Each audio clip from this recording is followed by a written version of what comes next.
Directions for hot and fresh bakery assignment. If we were to look at this as view one page,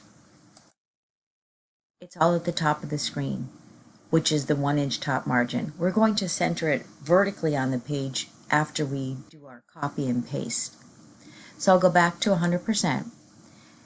If you wanted to see what font I chose for the title, just click anywhere on the title, and on the Home tab, you'll see that I selected Ravy size 20. You're welcome to change the font to a different style or to change it to a different color, whatever you'd like. And then if you look down on donuts, I have that in Kristen ITC, and then the name of the flavors are in Times New Roman. So if you're ever curious on what the font type I selected, you can come up and look in your font group. So what I want to do is take, and I'm selecting, starting with strawberry all the way to chocolate. Make sure you don't take the blank line after chocolate, so stay right after chocolate. And I want to copy these same flavors under croissants, under cookies, Danish, and muffins. But before I do that, I want them in alphabetic order. So from the Home tab in the paragraph group, I'm going to select A to Z. And it puts it in alphabetical order by paragraph, which means by line. And the type happens to be text, and I also want it in ascending order. And then click OK, and you have apple, chocolate. It's in alphabetical order.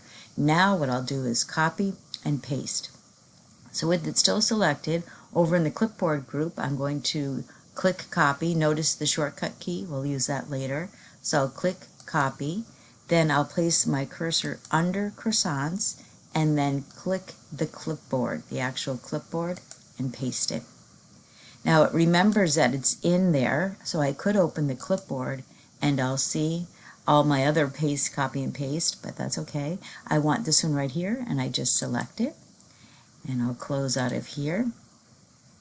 I could just right click and choose paste, or just Control V.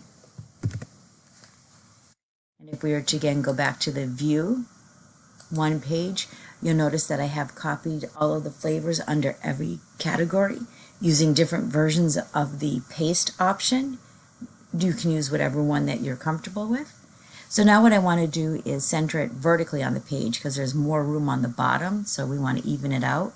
So click the tab, page, layout, and then the group called Page Setup.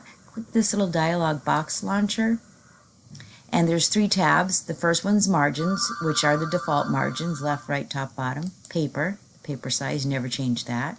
In layout, go to Page Vertical Alignment. It's at the top. Choose Center, and then OK. And it centers it vertically in the middle of the page. So what we can do now is decorate our flyer for the Hot and Fresh Bakery. So the first thing I'm going to do is click Design, and then I will select Page Borders. And it's under 3 tabs, so that would be just borders. That would be just like around a paragraph and shading. But we want a page border that goes around the entire page. So in the section under under Art, click the down arrow, and there are a lot to choose from, and you can select. There's plenty to choose from. Certain ones, if you pick the item for your art, goes all around it. Yes, you can make it bigger, but because the color is faded out, you can't change the color. There are some pictures that you select, and you can change the color. And again, the widest it would be is 31 points. But I'm going to go back to the top because there's actually muffins. So I'll select those, and it's around the whole document. If you wanted, I'm just going to show you, this is around the whole document. I'm going to go right back in there. And if you wanted it not on the side, so you just click and take it off, and you would just have it on the top. So you can do whatever you'd like. I'll put them back in. Now another thing that you can do is you could add page color, or what I'm going to do is go into watermark and choose. So sometimes you may see these on copies that they don't want you to make duplicates of, and it would be confidential, do not copy, draft, sample, ASAP, urgent. So if I just click one, I'll just show you it's faded in the background. So instead I'm going to go to remove watermark, and I want to add a custom watermark. So now you could actually select text and actually type your own text. Like if I type my first name here and apply it, you'd have my name there. But I'm not going to do a text, I'm going to do a picture. So I'll select picture, and in the Bing search I'm going to type muffins. And this is Creative Commons, so you're allowed to borrow. And you can select any muffins you'd like.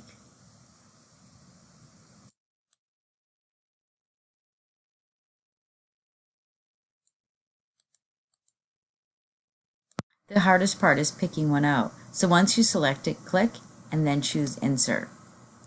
And what you want to do is uncheck washout. But I'm going to show you first what happens if you don't. So I'll just click Apply. And it's faded. So if you uncheck washout and apply, it's a little bit clearer. Now it's set for scaling at auto. If you want to experiment and choose a different percentage to see how small or big it gets, and you can also, if the option's not in there, you can select your own. So maybe I'll type 30% and apply, so it's not as wide. Maybe 35. There, perfect. And then click Close. So this one is a save and submit. You created your own design, your own flyer that you can print and share. Thank you.